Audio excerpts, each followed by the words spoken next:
யூஸ்வலா இருந்த கான்வர்சேஷன் இப்போ பிசிக்கல் அவளுடைய லைஃப், அத பர்சனல் லைஃப், தனிப்பட்ட வாழ்க்கையை குறித்து, அதுவும் பாவ வாழ்க்கையை குறித்து போறது. அப்படி இருந்தும் இந்த அம்மா வந்து கோச்சிக்காம பதில் சொல்லுது பாருங்க. 17-18 அதுதான் நம்ம லாஸ்ட் டைம் பார்த்து முடிச்சோம். 17-18 பர்சனல், தனிப்பட்ட வாழ்க்கை காரியங்களை வெளிப்படுத்துபவர். 17-18 அந்த அம்மா என்ன சொல்லுது? எனக்கு புருஷன் இல்லை, ஐ ஹாவ் நோ ஹஸ்பண்ட். அந்த மாதிரி என்ன சொல்லிருக்கலாம்? எனக்கு இப்ப டைம் இல்லை, நான் போறேன். இல்ல, எதுக்காக நீங்க இதெல்லாம் கேக்குறீங்க? தண்ணி இருக்கா? ஜீவ தண்ணீர் உங்கள்கிட்ட இருக்கா? கொடுங்க, அவ்வளவுதான். இல்லைன்னா விடுங்க, நான் பாட்டுக்கும் வீட்டுக்கு போறேன்னு சொல்லிருக்கலாம். எதுவுமே சொல்லாம அந்த அம்மா என்ன சொல்லுது? உண்மையாக, நேரடியாக, ஐ ஹாவ் நோ ஹஸ்பண்ட். அந்த அம்மா அந்த சின்ன ஸ்டேட்மெண்ட் சொல்லுது, ஐ ஹாவ் நோ ஹஸ்பண்ட்னு. ஆனா இயேசுவானவர் சொல்றார் பாருங்களேன், you are right in saying, நீ சொன்னது சரிதான். இது இயேசுவானவர் அவளுக்கு சர்டிஃபை பண்றார். நீ பொய் சொல்ல, நீ உண்மைதான் சொல்ற. அது மட்டும் இல்லாம அதுக்கப்புறம் இயேசுவானவர் இப்ப அதை இன்னும் அதிகமா விளக்கி சொல்லுகிறார். ஏன் அவ அப்படி சொன்னா? எப்படி எனில், 5 புருஷர் உனக்கு இருந்தார்கள், 5 husbands. You have had 5 husbands. இப்பொழுது உனக்கு இருக்கிறவன் உனக்கு புருஷன் அல்ல. இதை உள்ளபடி சொன்னார். 2 வார்த்தைகளை இதுல நம்ம பிடிச்சுக்கணும். ஒன்னு சரிதான், இன்னொன்னு உள்ளபடி சொன்னாய். அதாவது ட்ரூத், ஆனஸ்டா இருந்தாவ. அப்படியே சொன்னா, ஆமா எனக்கு ஹஸ்பண்ட் இல்லை அப்படின்னு. அது மட்டும் இல்லாம, ஆனஸ்டா சொன்னது மட்டும் இல்லாம ஸ்ட்ரெயிட் ஃபார்வர்டா சொன்னான். எதுவும் பூசி மொழுகல, எதுவும் ரீசன் சொல்லல. பட் அதுதான் இயேசு என்ன சொல்றார் பாருங்க, உள்ளபடி சொன்னாய், நேரடியாக சொன்னாய். இப்போ அவள் ஒருவனோடு வாழ்ந்து கொண்டிருக்கிறாள், ஆனா அவ வாழ்ந்து கொண்டிருக்கிறவன் அவளுடைய புருஷன் அல்ல. அதுதான் இயேசுவானவர் இங்க சொல்றார். அந்த one you now have is not your husband. இப்பொழுது உனக்கு இருக்கிறவன் உனக்கு புருஷன் அல்ல. ஒழுக்கமற்ற வாழ்க்கை. அது மட்டும் இல்லாம யூதர்கள் மேக்சிமம் ஒரு உமன், ஒரு ஸ்திரீயானவள் 2-3 தடவை தான் டிவோர்ஸ் பண்ணலாம், 3 தடவை தான் கல்யாணம் பண்ணிக்கலாம் மேக்சிமம். ஆனா இவ்வளோ 3 தடவை இல்லை, 4 தடவை இல்லை, 5 தடவை பண்ண பிறகு ஒருத்தனோட கல்யாணம் பண்ணாமல் வாழ்ந்து கொண்டிருக்கிறார். Live in relationship. ஸோ அப்படிப்பட்ட ஒரு ஒழுக்கமற்றவள் மட்டும் இல்லை, மிகவும் ஒழுக்கமற்ற ஒரு ஸ்திரீ. இப்போ இந்த வசனம் இயேசுவானவர் சொன்னது, அதாவது 2வது இந்த காரியத்தை பத்தி சொன்னது ரொம்ப முக்கியமான ஒரு ஸ்டேட்மெண்ட்டாக ஒரு ஸ்டேட்மெண்ட்டாக அமையுது. ஏன்னா இந்த காரியத்தை அவர் சொன்னதுனால 5 புருஷர்கள் உனக்கு இருந்தார்கள், இப்போ நீ வாழ்ந்து கொண்டிருக்கிற உன் புருஷன் அல்லன்னு சொன்ன காரியத்தினால ஒரு மிகப்பெரிய விளைவு ஆகுது. There is a result, consequence சொல்றது. என்ன அப்படிப்பட்ட ஒரு கான்சிக்வன்ஸ்? இந்த ஸ்டேட்மெண்ட்னால, அவர் சொன்னதுனால இந்த அம்மாவும் சமாரியார்களும் இயேசுவை கிறிஸ்துவாக விசுவாசித்தார்கள். பாருங்க 29வது வசனத்துல பாருங்க, 29வது வசனம், 28 வாசிக்கிறேன். இது யோவான் 4:28. அப்போது அந்த ஸ்திரீ தன் குடத்தை வைத்து விட்டு ஊருக்குள்ளே போய், இது சீகா, ஜனங்களை நோக்கி, நான் செய்த எல்லாவற்றையும் ஒரு மனுஷன் எனக்கு சொன்னார், அவரை வந்து பாருங்கள், அவர் கிறிஸ்து தானா என்றார். இயேசுவானவர் வந்து அவள் சொன்னதுக்கு சரிதான், நேரடியா சொன்னா, இதை மட்டும் சொல்லியிருந்தா கூட கரெக்டா தான் இருந்திருக்கும்.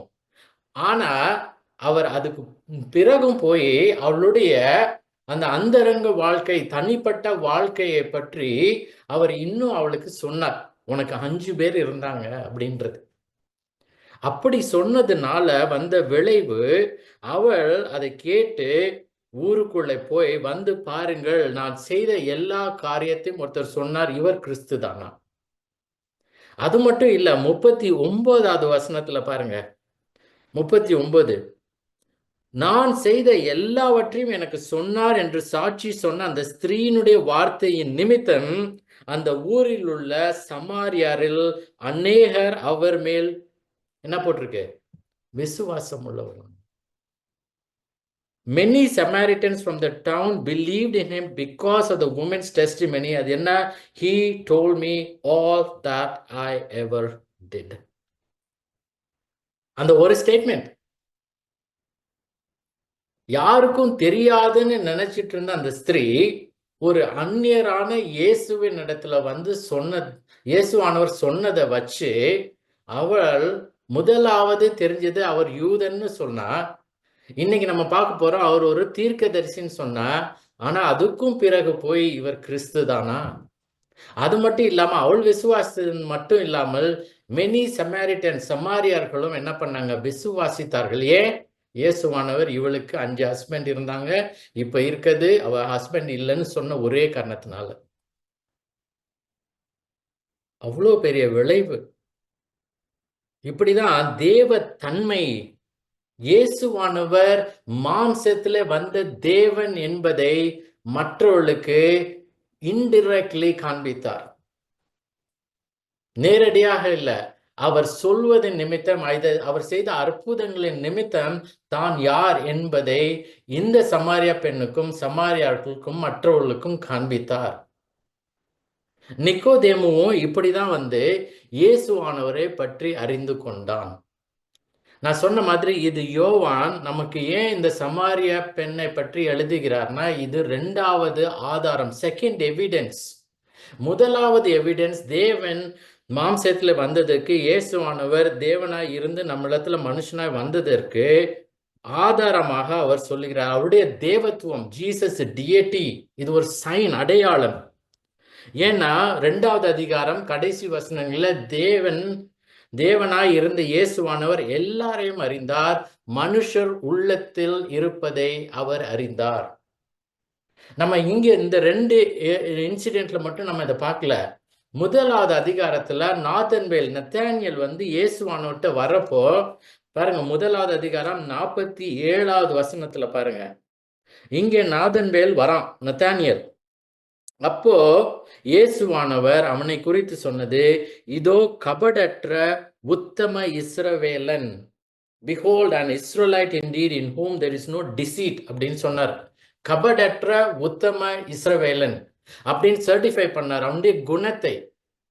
அந்த சர்டிபிகேஷன் அவர் சொன்ன அந்த ஒரு ஸ்டேட்மெண்ட்னால நாதன்வேல் அவரை விசுவாசித்தான். பாருங்க அதுக்கப்புறம் என்ன நடந்துச்சுன்னு. 48ல அதற்கு நாதன்வேல், நீர் என்னை எப்படி அறிவீர் அப்படின்னு இந்த அம்மா சொல்லிச்சு இல்லையா, என்னுடைய வாழ்க்கையை பத்தி ஒருத்தர் சொல்றாரு அப்படின்னு. அதே மாதிரி நாதன்வேல் அவனுக்கு ஒரு சர்ப்ரைஸ், நீர் எப்படி என்னை அறிவீர்னு. இயேசு அவனை நோக்கி, பிலிப்பு உன்னை அழைக்கிறதற்கு முன்னே நீ அத்தி மரத்தின் கீழ் இருக்கும்போது உன்னை கண்டேன் என்றார். Before Philip called you, when you were under the fig tree, I saw you. இப்ப பாருங்க 49ல, அதற்கு நாதன்வேல், ரபி, நீர் தேவனுடைய குமாரன், நீர் இஸ்ரவேலின் ராஜா. ஒரு சின்ன ஸ்டேட்மெண்ட் இங்கெல்லாம். இந்த சமாரிய பெண்ணுக்கும் சரி, நாதன்வேலுக்கும் சரி, நிக்கோதேமுக்கும் சரி, பர்சனலி இயேசுவானவர் எந்த ஒரு அற்புதமே செய்யல. இது வந்து ஒரு கான்வர்சேஷன். இதுல அற்புதம், அடையாளம் இருக்குது. அந்த அடையாளம் என்னன்னா, இயேசுவானவர் தன்னை பற்றி, இந்த நாதன்வேலுடைய குணத்தை பற்றியும் இந்த சமாரிய பெண்ணின் வாழ்க்கையை பற்றியும் அவர் அறிந்திருந்தார், அதை வெளிப்படுத்தினார். அதனால இந்த 2 பேரும் இயேசுவின் இடத்துல விசுவாசம் வைத்தார்கள். நிறைய நேரத்துல நினைச்சுக்கிறோம், கடவுள் மட்டும் எனக்கு இந்த அற்புதத்தை செஞ்சா நான் விசுவாசிப்பேன்னு. அந்த அற்புதம் எல்லாமே நம்ம பார்க்கறது இந்த சமாரியா பெண்ண மாதிரி உலக பிரகாரமாக, உடல் ரீதியாக. ஆனா ஒருவன் விசுவாசிக்கணும்னா அற்புதங்களால் மட்டும் இல்ல, இந்த மாதிரி அடையாளங்கள், தேவனுடைய வார்த்தை இவர் பேசினார், அவர்கள் புரிந்து கொண்டார்கள். சோ அதுதான் நம்ம இங்க பார்க்கிறோம், அவர் வெளிப்படுத்தினார். இன்னைக்கு நம்ம பார்க்க போறது ஷிஃப்டிங் கமெண்ட், மாறும் குறிப்பு. இப்போ 19வது வசனம் 20வது வசனம். இங்க இயேசுவானவர் சர்டிஃபை பண்ணிட்டார். அவர் சொன்னது சரிதான், அவர் சொன்னது உள்ளபடியே சொன்னாய். அது 18வது வசனம், what you have said is true. இப்போ இந்த அம்மா திரும்பி பேசுது. அப்போது அந்த ஸ்திரீ அவரை நோக்கி, ஆண்டவரே, நீர் தீர்க்கதரிசி என்று காண்கிறேன். I perceive you that you are a prophet. முதலாவது இந்த அம்மா வந்துட்டு, இயேசுவானவரே நீர் யூதனா இருக்கன்னு சொன்னாரு. யூ தோ அ ஜூ, யூதன், பார்க்கறதுக்கு யூதன். அதனால அந்த அம்மாவுடைய அண்டர்ஸ்டாண்டிங் இயேசுவானவரை பத்தி, இவர் ஒரு யூத மனுஷன். ரெண்டாவது, இப்போ இயேசுவானவர் தன்னுடைய வாழ்க்கையை பற்றி சொன்னதுனால இப்ப இந்த அம்மா என்ன சொல்லுது, நீர் ஒரு யூதன் மனுஷன், அது மட்டும் இல்லாம இப்ப நீர் ஒரு தீர்க்கதரிசி என்று காண்கிறேன். இங்கிலீஷ்ல வேர்டு வந்து பெர்சீவ்னு இருக்குது. பெர்சீவ்ன்றது வந்து எப்படின்னா, டு பி எ ஸ்பெக்டேட்டர். அந்த ஸ்பெக்டேட்டர் பார்க்கிறது, அது மட்டும் இல்லாம ஒரு பகுத்தறிவுடன் பார்ப்பது, டிசர்ன் பண்ணி பார்க்கிறது. இப்ப நம்மலாம் வந்து கிரிக்கெட் பார்க்குறோம்னு வச்சுக்கோங்க. அந்த கிரிக்கெட் பார்க்குற விதம் வந்து வேற வழியில பல பேருக்கும் இருக்கும். எஸ்பெஷலி ஒரு கிரிக்கெட் கோச் அங்கே உட்காந்து பார்க்குறான்னா அவனுக்கு மெனி டெக்னிக்கல் டீட்டெயில்ஸ் தெரியும், பிளான் தெரியும். நம்ம பார்க்குற விதம் வேற, அவர்கள் பார்க்குற விதம் வேற. அந்த மாதிரி இந்த அம்மா சும்மா பார்த்து சொல்லலை காண்கிறேன்னு. இந்த காண்கிறேன்றது 3 விதத்துல இட்ஸ் ஸோ டிஃப்ரெண்ட். ஒன்று வந்து கூர்ந்து கவனிப்பது, கேர்ஃபுல் ஆப்சர்வேஷன். நம்ம என்ன புரிஞ்சுக்கணும்னா, உங்களுடைய வாழ்க்கையும் என்னுடைய வாழ்க்கையும் பத்தி ஒரு அந்நியர் வந்து அப்படியே புட்டு புட்டு வச்சாருன்னு வச்சுக்கோங்க. இதை தான் வந்து உன் வாழ்க்கையில் நடந்தது 20 வருஷம் முன்னாடி, 30 வருஷம் முன்னாடி, 40 வருஷம் முன்னாடி இதெல்லாம் நடந்ததுன்னு சொல்லி நமக்கே தெரியாத ஒருத்தர் வந்து சொன்னார்னா எப்படி அந்த ஒரு ஷாக்ல இருந்து நம்ம எப்படி அதை கூர்ந்து அப்சர்வ் பண்ணி, ரைட், கேர்ஃபுல் அப்சர்வேஷனோட நம்ம அவரை பத்தி சொல்லுவோமோ, அந்த மாதிரி முதலாவது கேர்ஃபுல் அப்சர்வேஷன், கூர்ந்து கவனிப்பது. நெக்ஸ்ட் வந்து சின்சியர் திங்கிங். இந்த அம்மா சும்மா எமோஷனலா இதை சொல்ல, நீ தீர்க்கதரிசி என்று காண்கிறேன்னு. இந்த அம்மா வந்து கவனமாக யோசிக்குது. முதலாவது கேர்ஃபுல் அப்சர்வேஷன். அந்த அப்சர்வேஷன் என்னன்னா, இயேசுவானவர் சொன்ன காரியத்திலிருந்து ஐ ஹாவ் நோ ஹஸ்பண்ட்னு சொன்னா, இப்போ இயேசுவானவர் அவர்கிட்ட சொன்னது, ஆமா நீ சொன்னது சரிதான். அதான் கேர்ஃபுல் அப்சர்வேஷன். ஓ, என்னுடைய வாழ்க்கை பற்றி இவருக்கு எப்படி தெரியும்? நான் ஒருத்தனோட இருக்கேன், எப்படி இவருக்கு தெரியும் என் புருஷன் இல்லைன்னு? அதான் கேர்ஃபுல் அப்சர்வேஷன். செகண்ட் வந்து கவனமாக யோசிப்பது. அந்த யோசிக்கிற விதம் எதுக்குன்னா, இயேசுவானர் என்ன சொல்றாரு அதை மட்டும் சொல்ல, உனக்கு 5 புருஷங்க இருந்தாங்க, இப்போ நீ இருக்கவனும் புருஷன் இல்லை. இதான் கவனமா யோசிக்கிறது. இவருக்கு எப்படி தெரியும் எனக்கு 5 புருஷங்கள்னு? இவருக்கு எப்படி தெரியும் நான் இப்ப கூட இருக்கிறவன் என்னுடைய புருஷன் இல்லைன்னு? யோசிக்கிறது. கடைசியாக ஆர்வமாக பரிசோதிப்பது, தட் இஸ் இன்ட்ரெஸ்டட் எக்ஸாமினேஷன். நீ சொன்னது சரிதான், நீ நேரடியாக சொன்னாய், இதெல்லாம் எப்படி இந்த மனுஷனுக்கு தெரியும்? சாதாரண மனுஷனுக்கு தெரியாது. அப்படின்னா இவர் ஒரு தீர்க்கதரிசியாக தான் இருக்கணும். இதுல பாருங்க, சைட் நோட்ல, ஒரு தீர்க்கதரிசி ப்ராஃபெட்னு நம்ம நினைக்கிறப்ப யார் ஒரு ப்ராஃபெட்னு சொல்லுவோம்? என்ன நடக்க போகுதுன்னு ஒருத்தர் சொல்லி இருந்தார்னா அதன்படி நடந்தா அவர் ப்ராஃபெட், கரெக்ட்? ஆனா பாருங்க, இங்க இயேசுவானவர் என்ன நடக்க போகுது அந்த அம்மாக்குன்னு சொல்லல, என்ன நடந்ததுன்னு சொன்னார். அதன்படி அதுவுமே வந்து it's a sign for being a prophet. Okay, so இப்போ இந்த அம்மா பார்க்கிறது, நீர் தீர்க்கதரிசி. இப்போ இந்த தீர்க்கதரிசி அப்படின்றது நிறைய பேரு இயேசுவானவரை குறித்து சொன்ன ஒரு காரியம். இவ மட்டும் இல்ல, தீர்க்கதரிசின்னு சொன்னது. இந்த வார்த்தை தீர்க்கதரிசின்னு அவர் சொல்றது இயேசுவானவர்கிட்ட மாம்சத்துல வந்த தேவன் கிறிஸ்து அப்படின்னு சொல்லி யோசிச்சு ரட்சிக்கும் ஒரு விசுவாசத்துடன் அவர் சொல்லல. அவர் சொல்றது ஒரு காமன் ஒரு ப்ராஃபெட்டா இருந்தார்னா எப்படி அவர் சொல்லுவாரோ அதன்படி சொல்றார். இதே மாதிரிதான் நிக்கோதேமும் என்ன சொன்னா, இயேசுவிடத்துல வந்து, ரபி, நீர் தேவனிடத்திலிருந்து வந்த ஒரு போதகர், your teacher come from God. So இது ரெண்டுமே, அவன் சொன்னது டீச்சர், போதகர். இங்க இந்த அம்மா சொல்ற தீர்க்கதரிசி. இது ரெண்டுமே குறைவுபட்ட ஒரு நம்பிக்கை, ரட்சிக்கும் நம்பிக்கை கிடையாது. அது மாதிரி பல நேரங்களிலும் இயேசுவானவருடைய வாழ்க்கையில அவர் செய்யும் காரியங்களை வச்சு பல பேர் வந்து அவரை ஒரு தீர்க்கதரிசி, இந்த அம்மா சொன்னது மாதிரி தீர்க்கதரிசி என்று கூறினார்கள். அதற்கான 4 எக்ஸாம்பிள் கொடுக்குறேன். முதலாவது, இப்போ நம்ம இந்த ஈஸ்டர் காலத்துல, ஈஸ்டருக்கு முன்னாடி இந்த சண்டே குருத்தோலை ஞாயிறுன்னு சொல்லுவோம், பாம் சண்டே. அது எதை குறிக்குதுன்னா, இயேசுவானவர் கடைசியாக எருசலேமுக்குள்ள வரார். பெத்பேஹியூ அப்படின்ற இடத்துல இருந்து பெத்பேஜ். அப்ப அவர் வந்து இந்த கழுதை குட்டியின் மேல் உட்கார்ந்து வருகிறார். அப்ப மக்களோடு வரார். அப்ப வந்து எருசலேமுக்குள்ள நுழையிறப்போ அங்க இருந்த நகரத்தார், அங்க இருந்த மக்கள் ஜெருசலேம்ல, அவங்க ஒரு கேள்வி கேட்கிறாங்க. அவங்க கேட்ட கேள்வி, யார் இவர்? எதனால எல்லாரும் வந்து ஹோசன்னா அப்படின்னு சொல்லி, தாவீதின் குமாரனுக்கு ஓசனா, கர்த்தரின் நாமத்தினாலே வருகிறவர் ஸ்தோத்தரிக்கப்பட்டவர், உன்னதத்திலே ஓசனா. ஏன் வந்து இவர் முன்னாடி எல்லாரும் துணிய போட்டு எல்லாரும் அந்த குருத்தோலையை பிடிச்சிட்டு வராங்க அப்படின்னு சொல்லி எருசலேம் நகரத்தார் கேட்கிறாங்க. அப்போ மற்றவங்க இயேசுவை பத்தி சொன்னது மத்தேயு 21:11 இருக்கு. அது என்னன்னா, அவங்க சொன்னது, this is the prophet Jesus from Nazareth of Galilee. அதற்கு ஜனங்கள், இவர் கலிலேயாவில் உள்ள நாசரேத்திலிருந்து வந்த தீர்க்கதரிசியாகிய இயேசு. இதுவும் குறைவுபட்ட நம்பிக்கை. ஒரு தீர்க்கதரிசி எருசலேமுக்குள்ள வரார். அதனாலதான் எல்லாரும் வந்து மகிழ்ச்சியுடன் அவர்கள் என்ன பண்றாங்க, பாட்டு பாடுறாங்க, துணிகள் எல்லாம் விரிக்கிறாங்கன்னு சொல்லி மற்றவங்க சொல்றாங்க. ஒரு தீர்க்கதரிசியா தான் பார்த்தாங்க, கிறிஸ்துவாக பார்க்கவில்லை, தேவனுடைய குமாரனாக பார்க்கவில்லை, மனுஷ குமாரனாக தேவத்துவத்துடன் பார்க்கவில்லை.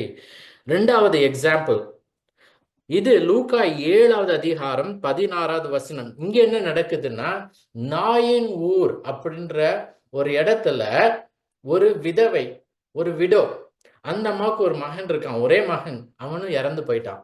அப்போ அவன் பாடியை எல்லாரும் தூக்கிட்டு வராங்க. அப்போ இயேசுவானவர் போய் அவர் ஒரு அற்புதம் செஞ்சு அவனை உயிரோடு எழுப்புகிறார். அப்போ இதுதான் நடக்குது. இது லூக்கா 7:16. அவன் உயிரோடு வந்ததை பார்த்து எல்லாரும் பயமடைந்து, fear seized them all and they glorified God.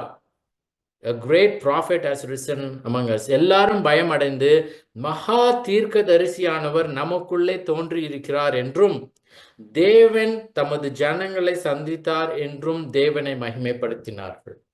So ட்ரையம்பல் entry நான் சொன்னது மத்தேயு 21 எருசலேமுக்குள்ள வரப்போ அவர் கலிலேயா நாசரேத்திலிருந்து வந்த ஒரு தீர்க்கதரிசி. இங்க அவங்க சொல்றது மகா தீர்க்கதரிசி. அதுலயும் பாருங்க, இந்த மகா தீர்க்கதரிசி, நம்ம நினைக்கிற ப்ராஃபிட் வந்து மிரக்கிள்ஸ் பண்ண மாட்டாங்க அப்படின்னு.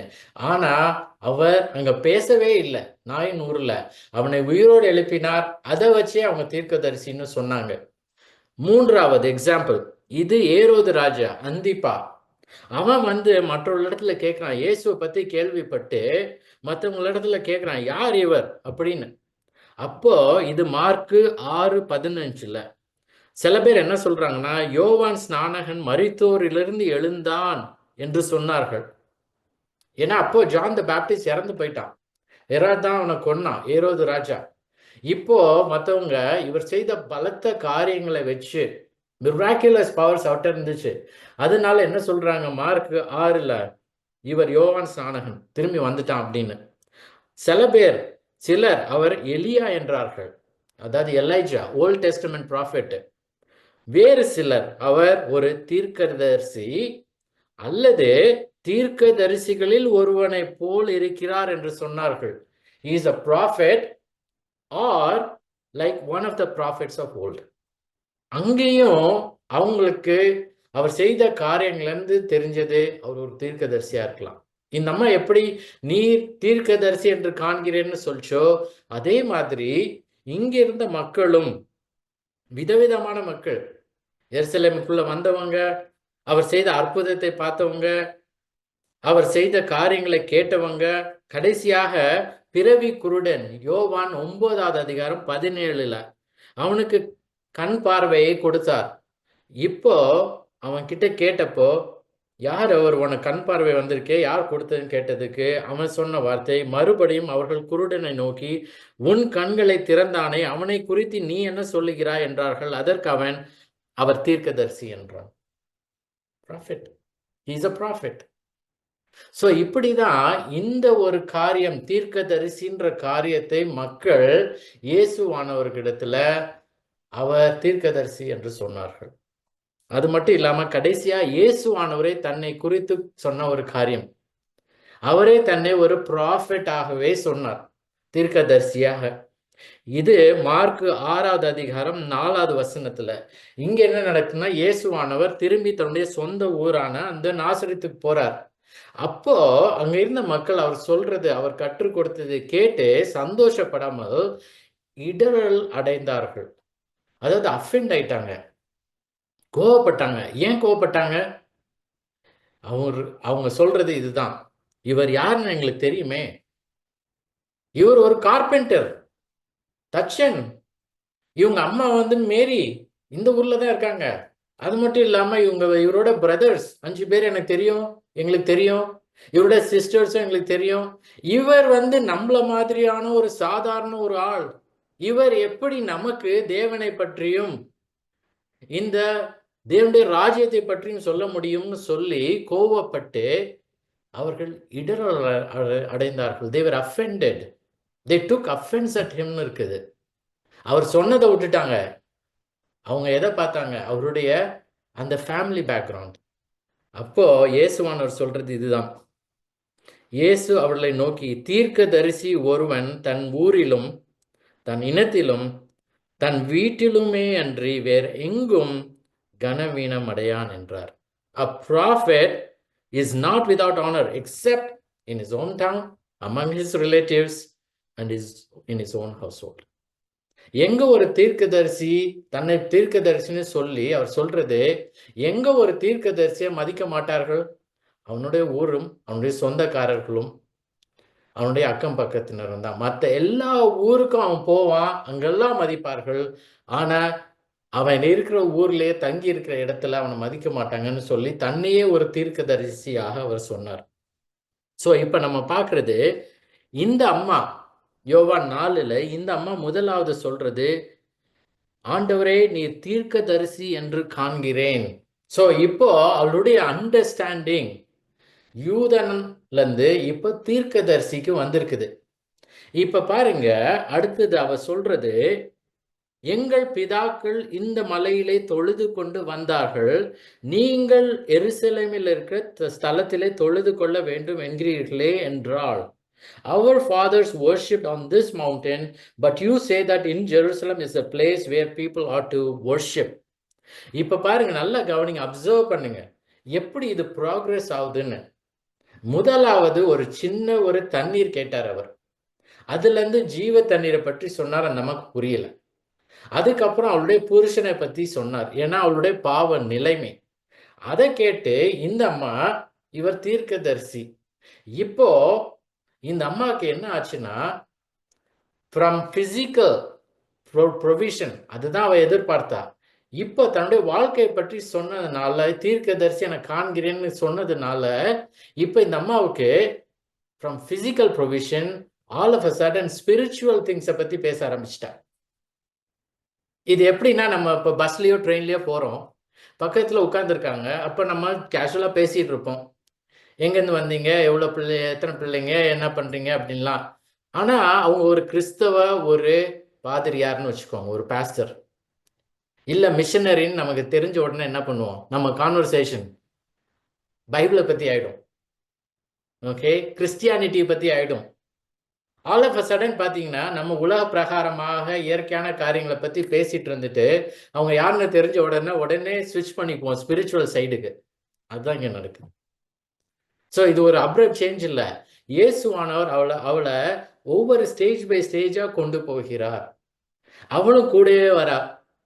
முதலாவது தண்ணீர் கேட்டா, அதுக்கப்புறம் இயேசுவான தீர்க்கதரிசினோன்னா இப்போ ஆல் ஆஃப் அ சடன் தேவனை பற்றியும் வழிபடுதலை பற்றியும் பேசுகிறாள். அதுதான் இங்க நடக்குது. It's about spiritual worship. இப்போ நம்ம இந்த வசனத்துல நம்ம என்ன பார்க்கணும்னா, 20வது வசனம், அவ சொல்றதுல பாருங்க, எங்கள் பிதாக்கள் நீங்கள். நீங்கள்னு சொல்றப்போ அவ சொல்றது, அவ குறிப்பிடுவது யூதர்கள். ஏன்னா தங்களை சமாரியாளர்கள்னு அவளுக்கு தெரியும். நீங்கள் யூதர்கள். இப்போ ஒரு டிஃபரன்ஸ் அவ பாயிண்ட் பண்றா.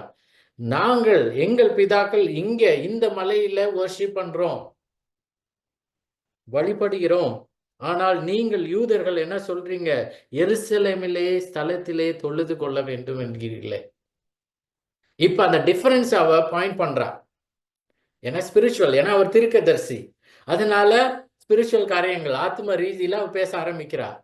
இப்போ அவ டிஃபரன்ஸ் பாயிண்ட் பண்றா. ஆனா அந்த ஸ்டேட்மெண்ட்ல இன்டிரெக்டா அவ என்ன சொல்றான்னா, இயேசுவானவரே, அவளுக்கு பேர் தெரியாது அந்த இடத்துல இருந்தாலும், இயேசுவானவர்கிட்ட சொல்றது, நாங்க இந்த ஸ்தலத்திலே இந்த மலையில தொழுது கொள்கிறோம், நீங்க எருசலேம்ல தான் தொழுது கொள்றோன்றீங்க.